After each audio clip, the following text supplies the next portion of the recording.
প্রথমবার মেয়েকে নিয়ে বাইকে করে কোথাও যাচ্ছি। আমরা মেয়েকে নিয়ে বাইকে করে কোথাও যাই না, কারণ ও বাইকের মধ্যে খুব দুষ্টুমি করে।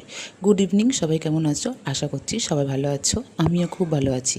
এইবারে বাইকে করে বেরোলাম, একটু একটু করে ওকে অভ্যাস করাতে হবে, সেই কারণে। দেখা যাক আজকে ও কতটুকু আমাদের সঙ্গে শান্তিভাবে থাকে। চলো কোথায় যাচ্ছি সেটা মেয়ের মুখেই শোনো। কোথায় যাচ্ছ তুমি আরু?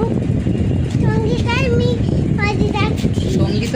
মেয়েকে নিয়ে বেড়াতে একটু একটু ভয় লাগছিল, তবে দেখলাম ও ভালোই ছিল, কোনো রকম ডিস্টার্ব করেনি।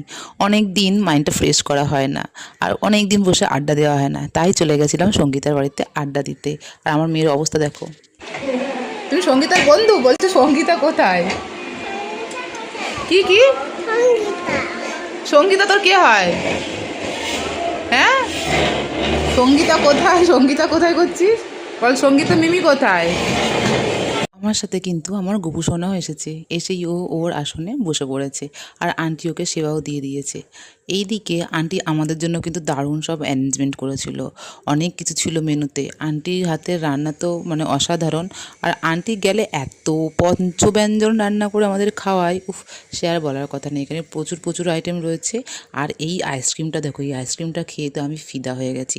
এটা আন্টি নিজে হাতে বানিয়েছে, ম্যাঙ্গো ফ্লেভার। সত্যি বলছি, দোকানের থেকেও সুন্দর ছিল আইসক্রিমটা।